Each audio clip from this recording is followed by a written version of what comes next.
You're late. It's okay though. Anyway, no time to fool around with funny intros and bits and skits and whatnot.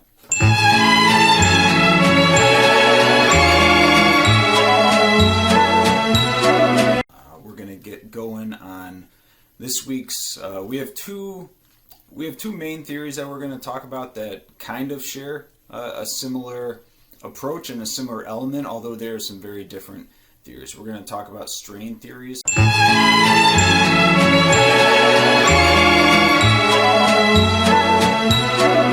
We're at week 6 now, by the way, entering week 6 of criminology. We are continuing with the social theories and the sociology kind of based theories that we've been doing the past couple weeks, and we will until the midterm. So this week we are going to introduce some strain theories, one of which, Merton's strain theory, the structurally induced strain theory, is pretty common. It has a lot of historical value in terms of criminology, and it's a fundamental theory, if you can say that, a mainstream theory, definitely, and it talks about the influence that inequalities, financially based inequalities based on socioeconomic structure can have on reasons why people commit crime. And then we also have a theory, general strain theory by Agnew, that is a continuation or a rebuttal or a response, or a couple of different ways to look at this, but a continuation of those concepts of Merton's strain theory, and focused on aspects of strain that are not just financially based. So let's get into this. A couple key elements that, even though we do have these two different main theories that we're going to talk about, these strain theories, there are some commonalities and some common elements and key concepts across or between both of them. So some are kind of more specific to Merton's theory. We'll start with that. Like I said, also called a structurally induced or social structure strain theory, quite often referred to as Merton's strain theory, but it deals with needs and means, or means and goals, rather, is probably more appropriate. But the idea that we are going to have certain needs, certain goals, specifically in terms of the American dream, and because of this social structure we have, this socioeconomic structure that we have disparate distributions of means within our society. Not everybody is given the same resources based on socioeconomic status, which can be conflated with race and education and other things like that, geography, different areas. And so because of that, people have different access to different means, therefore different resources. So the fact that we have that, and the fact that we all kind of have this common goal, which I'll get to all this in a second, the fact that we have this common goal that we're all trying to achieve, which is kind of the American dream, but also is just basically having these needs met financially, but also providing for people, providing for loved ones, having a roof over our heads, things like that. But since we don't all have the same means to achieve those goals and obtain those goals and those needs, then that's when crime exists, because people turn to illegitimate, oftentimes illegal, or at least deviant means to achieve those goals. So the American dream is a huge focus of Merton's strain theory, not a focus of general strain theory, but that is the goal that is propelling everybody to live life, basically. They are striving to meet that American dream, where historically we're talking about owning a home, having a family, having a good job, education to a certain degree. A lot of that is provided for, but education to a certain degree, all these other things that are pushing people to achieve. A lot of it is based on monetary, financial gain and financial success, but that is what is promoting people to act the way they do, and not everybody has the means to achieve that. So what happens when people's goals and their institutionalized means do not line up? Then something happens, adaptation. How do people adapt to that imbalance? And Merton is going to tell us that if people adapt a certain way, they're going to be okay, they're going to just conform to that, no deviance will take place. if they adapt in other ways, that's when we see deviance. And I'll get into all this. And then, similar to adapting and adaptation, a key component of Agnew's general strain theory is how individuals cope with strain or stress. So both of these theories focus on strain, and they really focus on how people respond to it. Merton focuses on financial strain and how people adapt to having that financial strain yet still wanting to achieve the same goals of the American dream as others. And then Agnew's general strain theory focuses on how people cope with strain and stress they might encounter within their lives. And that happens in a number of ways, but three main elements that we'll talk about in a few moments that bring stress and strain to individuals' lives. So it's similar. Adapting and coping are similar in terms of it's the response to the strain that we're talking about, but Agnew and Merton focus on it a little differently. But it's key because when we get into this, we'll start to understand that it's not the strain and it's not the stress that causes crime, if that makes sense, because arguably everybody goes through a strain or a stress to some degree, even the very affluent individuals, but it all comes down to how people adapt or cope with that strain and stress. So that's failure to do so correctly is what results in crime, criminal activity, and deviance. And so stress is similar to strain. You could kind of say they're synonymous, but the idea is that we start with Merton just looking at financial, basically, strains and stressors, but we move on with Agnew to looking at all these different elements in life that produce strain and stress.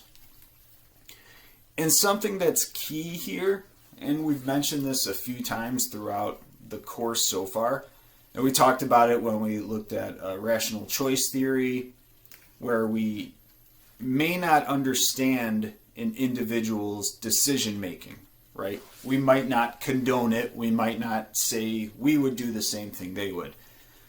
That doesn't matter in many situations, especially in this situation. It doesn't matter in Merton's strain theory and definitely doesn't matter in general strain theory. And we'll talk about this a little more, but that's a way that people often discredit theories.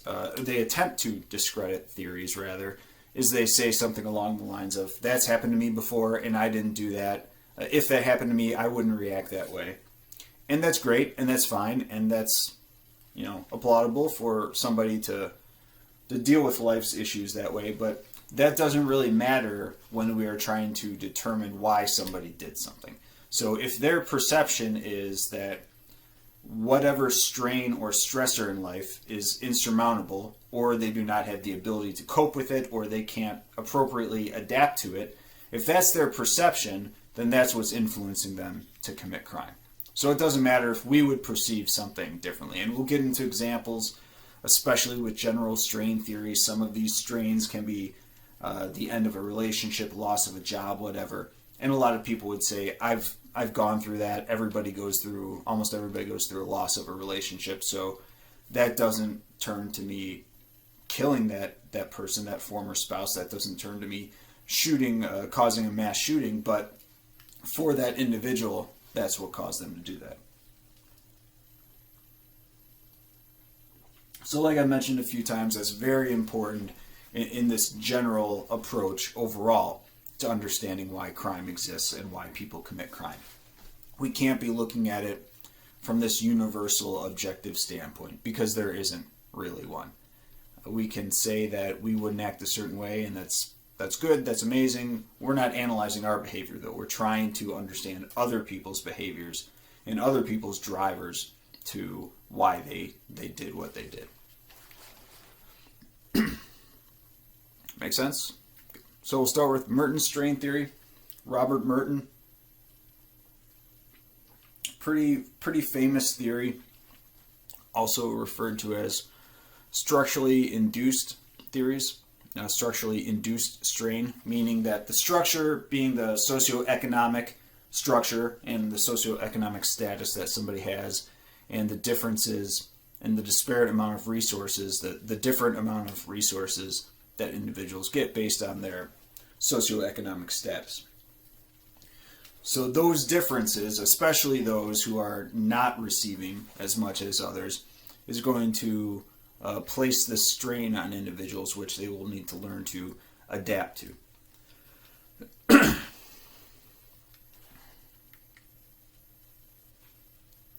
So this idea of the American dream is a prominent element of Merton's strain theory. And already when we're looking at this, it might seem a little outdated. And we'll kind of get to that a little bit. That's one of the criticisms that does exist. But in general, Merton says that everyone in the U.S. is socialized to have this American dream. And this is much more prominent in the mid-20th century or so. After World War II, this idea that America, along with other countries, were victorious, and we were able to bring a lot of people home and then start families and the American way and everything like that. So, to start with, some people might say that that's not accurate, because that, first off, wasn't true for everybody, especially when things were so racially segregated still in the 50s and whatnot. So some people might say that to start with, and women didn't have the same rights that they have now, so people might say that that's not really accurate to start with, but let's just make the assumption that this is to a certain degree. And so no matter the economic status, whether they're affluent or whether they're falling into the below the line of poverty, then they still have that American dream. And the American dream is going to differ for different people, but it's still consistent monetary success, financial stability. Marriage is usually kind of wrapped up with that. Employment is obviously wrapped up with the monetary success element of it. And the way in which you do that, and this was especially focused upon at the time, was hard work, perseverance, pulling yourself up by your bootstraps, as you've heard the saying, I'm sure. And so the idea was that doing so will allow you to achieve that goal.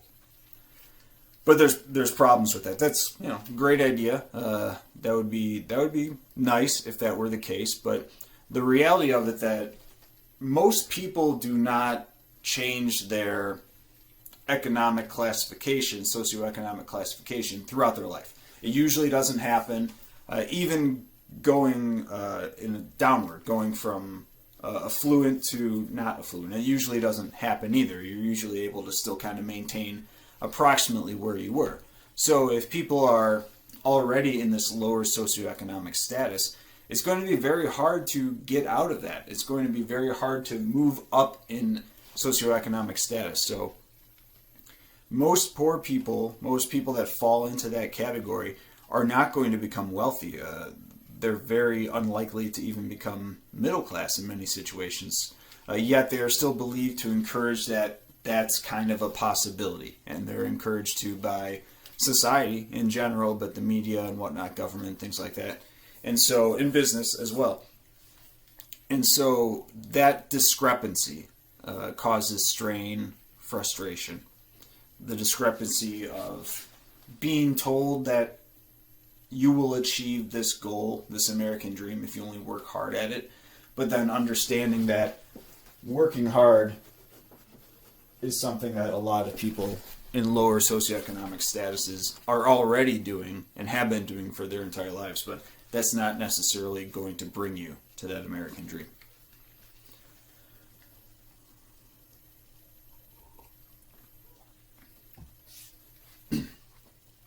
So the reason why Merton had these ideas, he had some of these, and this is a little repetitive, but he had some of these critiques about how society was currently at that time. So there's cultural requirement that people achieve success, wealth, financial, monetary gain, and is stronger than its requirement that they play by the rules to attain it. So this is going to play into the idea that people are going to adapt and turn to illegitimate means if they don't have the means available to them. So the idea is that that goal of the American dream and monetary financial success is so strong that it's stronger than the goal or way of life that people have of playing by the rules, so to speak. And so we can see that occur in different areas throughout life too. We can see that in the stock market, and we can see that on the streets, and people turning to selling drugs on the streets because they don't have any legitimate ways of employment to get monetary success. So we can see that in a lot of different places. And there's a mismatch between the universal success goals of wealth and, as I said, the differential access to legitimate means to achieving those goals. So different people have different resources in our country because of a number of different things, the socioeconomic status and structure that's based on inequalities, based on racial, geographic, gender inequalities. So because Merton had those issues with society and how people were living in society, he understood those issues and realized that that may be contributing to people committing crime. So he saw that there was a difference in what culture is telling us people's goals should be and then what is actually provided to them. And so, as I said, it produces stress and pressure to do something to still achieve those goals, even though you don't have the means. So people are going to adapt in one of 5 ways. And this is a classic chart. Sometimes we see it a little bit different. We have rebellion as kind of on the outside of this chart itself a little bit, but we have 2 different things we're looking at: cultural goals, the American dream, and then institutionalized means, meaning having the resources to gain employment, having things in the area you live that you have access to, that you can do these things that are important to achieving those goals. So this is how it's set up, and I'm going to show you folks examples in a second, but the plus sign represents the presence of those goals or those means, and then the minus sign represents the absence of those. Conformity is a situation that most people fall into, and I am going to go to that right now. Try to throw in a couple examples of some pop culture examples for people. May or may not understand all the references. This one's pretty obvious, I'd say, but conformity is the adaptation that does not result in deviance. And before we get too far into this, remember we're talking about deviance here, and so some of these adaptations don't necessarily result in criminal activity. They might just result in deviance and deviating from the norm. Conformity is where most people fall in terms of how they adapt to any strain they might be under. So first off, they might not be under any strain necessarily, so if that's the case, then they conform to what's going on. But most people do not deviate. They're likely to accept the goals of society. Whether, they are a little different from time to time, but there are these general goals that we kind of accept as that being an indication that your life is okay. And on the contrary, there are a lot of things that we would say designate that somebody's maybe not doing well, like being homeless, like being addicted to drugs, things like that. Not being able to hold a job, being, single to a certain degree, but not having any connection with family, whatnot. Those are things we would say are kind of not achieving those goals. And then accepting the institutionalized means that we have, deciding that you want to abide by the laws, deciding that you want a legitimate job. It doesn't have to be an office job, but just not a criminal enterprise that you're part of. So you could be an entrepreneur or anything like that, do whatever on the internet. And so that doesn't matter exactly. It doesn't have to be a traditional job, just needs to be something that's legitimate. And so this occurs in the absence of strain. So remember, the strain kind of appears when we have that imbalance between goals and means. Another example, this is where we see crime most often. So innovation, we still have those goals, but we don't have access to those institutionalized means. And so we still embrace that success. We still want to have that American dream or that power or anything else, but we turn to illegitimate means. And I understand that, Walter White did kind of keep a legitimate job for a while, but people who turn to drug dealing is a good example of this. Most often they either want to just achieve those normal goals or they want to achieve more financial success. So they turn to something that's illegitimate. Any, illegal trafficking, anything that's really taking a way to obtain money that's not really sanctioned by society, whether it's illegal or whether it's deviant and it's not really sanctioned by society. So this is where we see a lot of crime take place, a lot of deviance. Another deviant adaptation, which isn't necessarily criminal, is when we maintain the outward conformity to the norms, but not the goals. So you go through the motions, so to speak. You do what you're supposed to. You don't turn to dealing drugs on the street. You might come in for a regular job, an office job or something like that, but you're not doing it as a means to an end, as a desire to obtain a certain goal.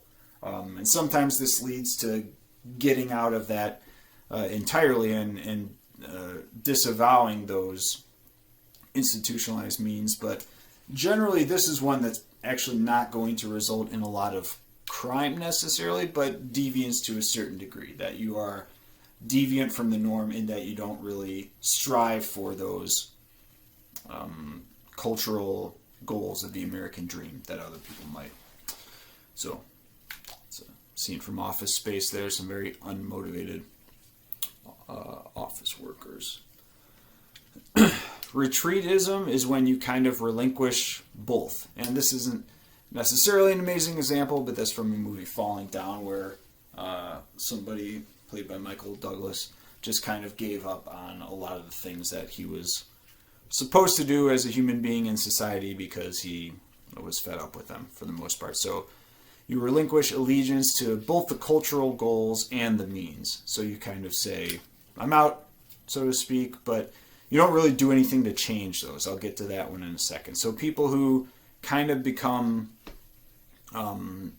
just kind of, I understand people become homeless for a number of reasons, but that could be a possibility if somebody's kind of given up on the goals of obtaining permanent living and financial success, and they've kind of given up on the means by which they could achieve that. Or if they're kind of transient and just kind of living their life that way. Skid Row is a reference to, not the band, but it's a reference to an area where you have a lot of people that are up to no good, basically, and that's where they're living. And then, of course, rebellion, example of the Joker here. But so not only do you reject, so our last one, ritualism, our last one, retreatism, focused on rejecting all of those. Rebellion is doing more, so it's also creating your own new goals and creating your own new means by which you should get them. You might still use the same type of illegitimate means that you would use to achieve the American dream goals and cultural goals, but you now have these new goals. You're starting something new. Terrorists fall under this category often because they want to change things, and they use illegitimate means to change them. The Unabomber, other people like that. And of course, as we know, the Joker here just wanted to see the world burn. So he was ready to dismantle everything, burn it down. So some issues people have with that to start with is we focus so much on the financial element. And this can be a very good theory to explain a lot of different financial crimes, especially, like I said, drug dealing. White-collar crimes are actually, they're explained by a couple different theories, but this is a good theory to explain that. And you might think that people who are usually committing white-collar crimes, stock market fraud, things like that, are usually not of lower socioeconomic status. But even people of different socioeconomic statuses, it could be argued that they have these different goals that they still might not be able to achieve, and they're kind of higher class goals. Even rich people, many rich people feel like they're not meeting the status of being a rich person, if that makes sense. And we saw a good example of that actually with the college admission scandal or whatever. That was a good example of some people that were very affluent and they still felt that they weren't going to legitimately achieve that goal, so they had to go to illegitimate means to get their children into these very prestigious schools, because that is what is, in part, expected of them as somebody of high society. So that's an interesting way to look at it as well. But Agnew realized that, and this is what I was alluding to, there are other aspects of life that may cause strain upon individuals that are not just financially based. So he appreciated the logic and the concept of strain and stress and how we react to strain and stress being indicative of whether a crime will be committed. But he realized that there's more than finances and there's more than monetary gain and monetary strain that is going to influence somebody's actions. So people experience these stressors and strains every day in a number of different ways, virtually everybody. But doing so and experiencing that and then not being able to cope with that is going to increase the likelihood that people will engage in criminal behavior.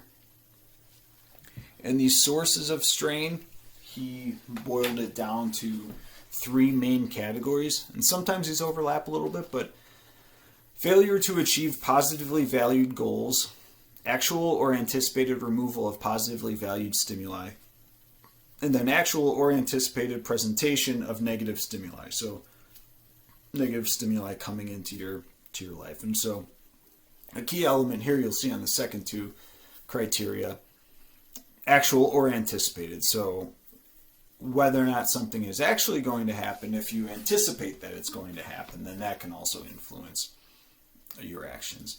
Failure to achieve a goal, that can be something that you're trying for a long time. Dream job, making a team if it's sports. Could be something like getting married by the time you're 25 or something like that.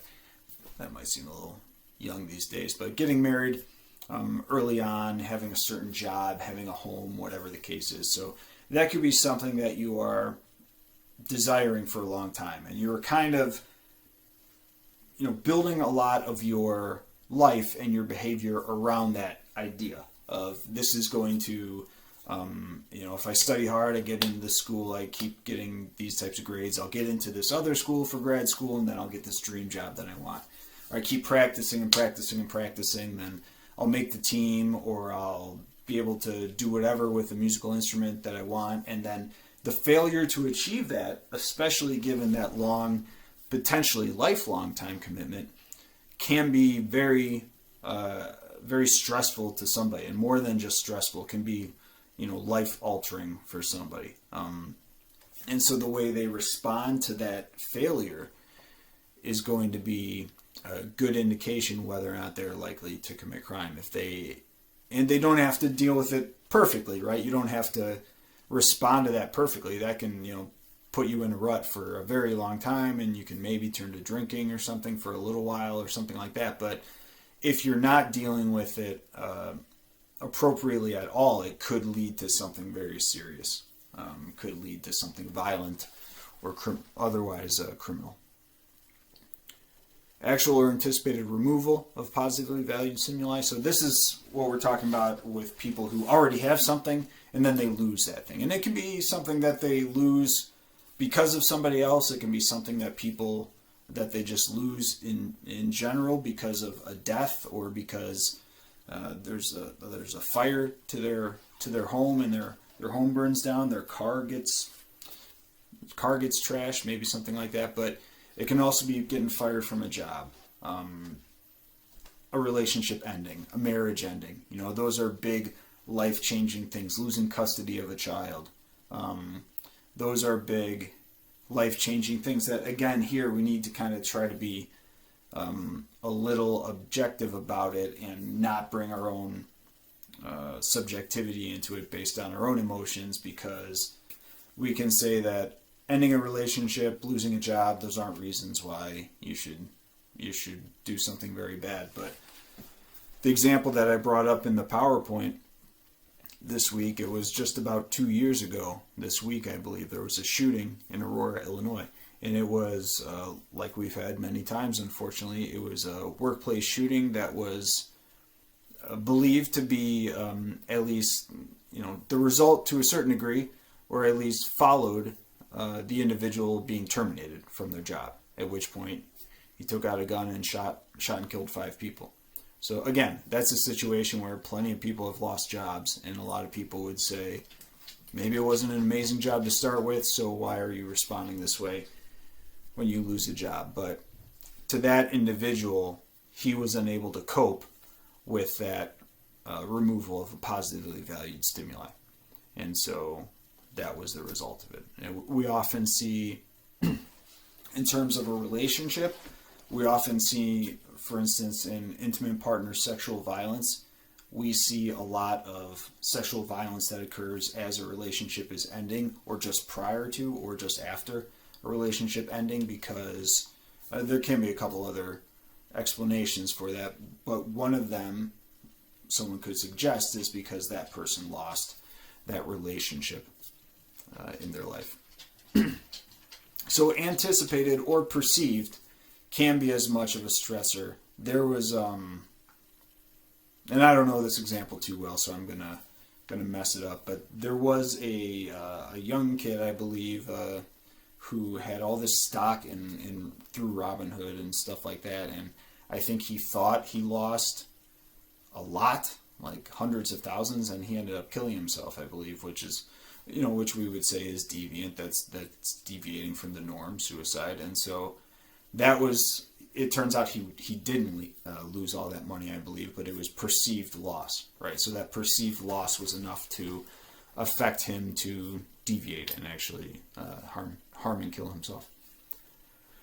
And then presentation of negative stimuli. So when something bad happens in your life, that's not losing something or failing to achieve something, but medical issues, severe pain. This is where these things can kind of blur, because you could have a death in the family, a death of a spouse or something like that. That's extremely negative stimuli.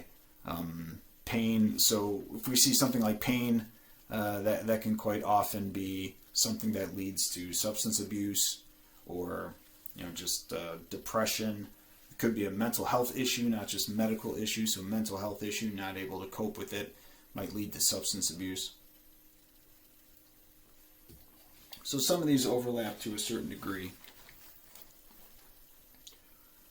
But the idea is that if you have any one of those three, it only has to be one, really. There might be a few different things that are going on, but any one of those three occurs, you experience this strain and frustration, and then that usually leads to anger and other negative emotions. It's usually anger, but not always. There could be some other negative emotions.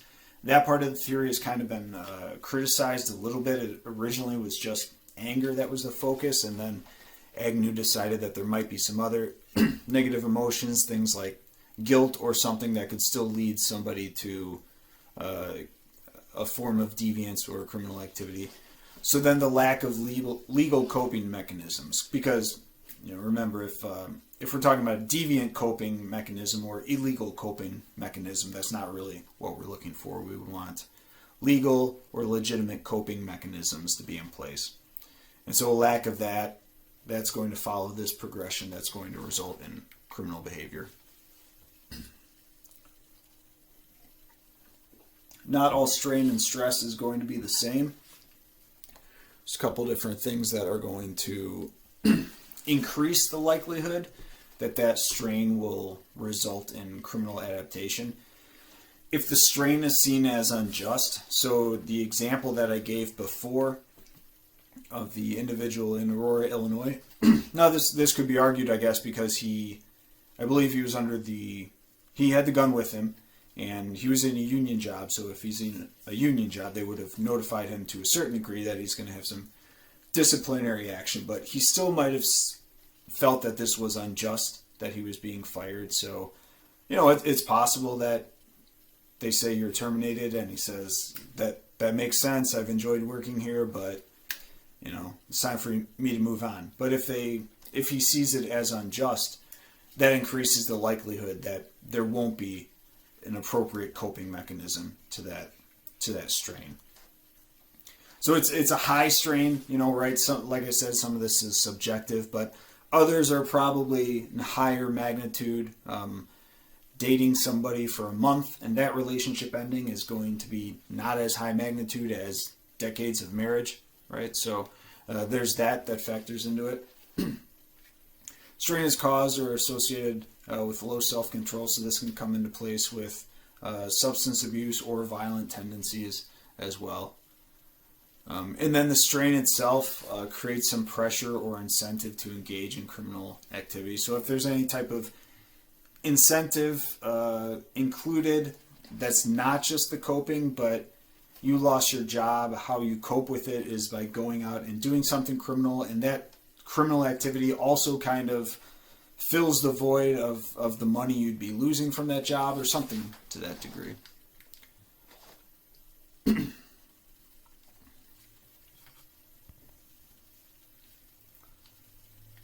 And then this is actually just in general, I'm not going to go over this actually, but this is in general what the coping process should look like. I'll go over it real quick. Experience or anticipate experiencing objective strain, so that's really the first step of the coping process. And then each individual is going to evaluate that strain, so they can make a decision based on that. If they feel that it's a very significant strain, then they're going to react differently than if it's not a significant strain. They experience a negative emotional reaction to the strain, and then cope with their strain with negative emotions, providing major impetus for coping. So this is the negative coping process that somebody would go through to have this result in criminal activity.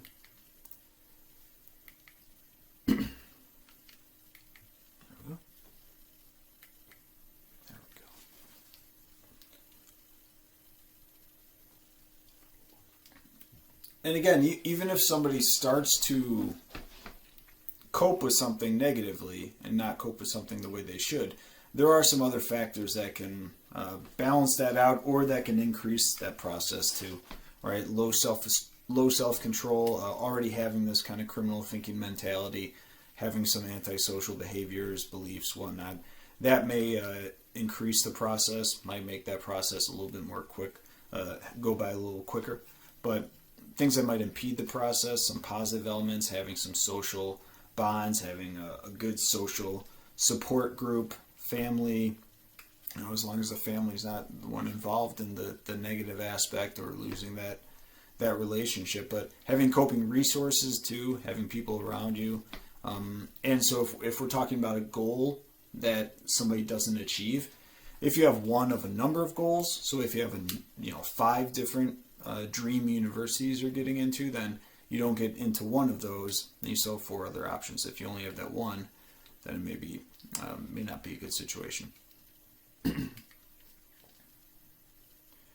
So generally speaking, in terms of Merton's theory, we talked a little bit about this idea that it really only focuses on financial crimes or financial motivation to go along with crimes. It can be applied to different situations if we understand that part of that American dream also involves these other things that maybe not directly are financial, but have some financial elements to them. But it does have a good scope. It is somewhat wide-ranging in terms of financial crimes. Again, even if a drug crime is a drug crime, but drug sale is more of a financial crime, or a theft is more of a financial crime if that's what it's for, as opposed to for drug money or something like that. But it can cover crimes like that as well as white-collar crimes that are some very different ends of the spectrum for financial crimes. Some problems with the logic is maybe okay, but some problems with the assumption of Merton's strain theory, we'll talk about this in class, is what is the American dream? Maybe when things were a little more homogenous, and back in the 50s and whatnot, everyone had this idea about being post-World War II and this idea of pulling yourself up from the bootstraps or whatever, but do we all have the same American dream? We're all in the same country, but this is a very big melting pot of a country, right? A lot of different cultures, ethnicities, races, religions. So, there's a lot of different just makeup of the country based on different regions and geography. Is the American goal the same in the city, whether it's, inner city, kind of lower socioeconomic statuses maybe, or when it's in the, the affluent parts of the city? Is that the same as in the rural areas of the state? Probably not. So the idea that there's a shared universal, or at least national American dream, there's some debate about that. That might not exactly be accurate. And for general strain theory, this can explain a lot of different crimes. School shootings, it can explain sexual assault, it can explain drug use. This is a pretty good theory to explain drug use because of the idea that we know that people abuse substances, alcohol and drugs, as a way to cope with things, as a way to cope with pain, whether it's physical pain they experience or a way to cope with loss. So that's exactly what we're talking about with general strain theory, right? Having the loss of something and then not coping with it appropriately. So this is a pretty good explanation to substance abuse or things along those lines, where it has to do with inability to cope with something. Sorry.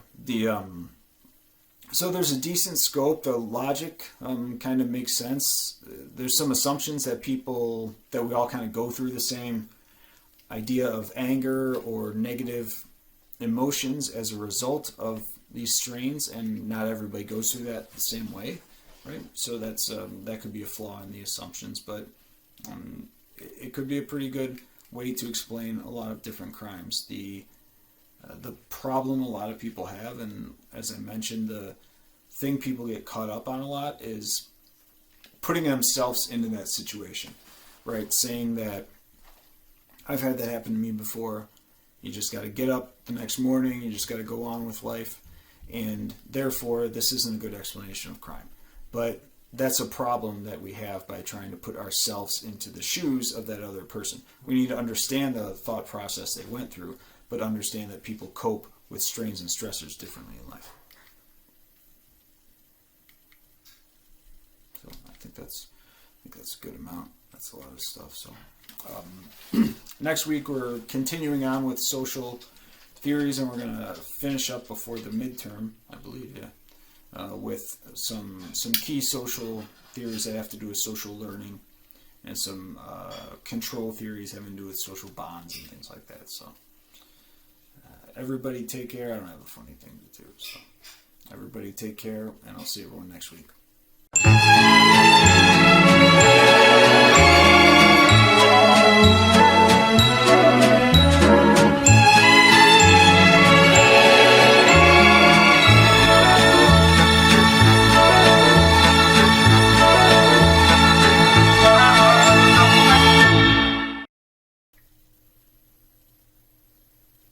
You're late.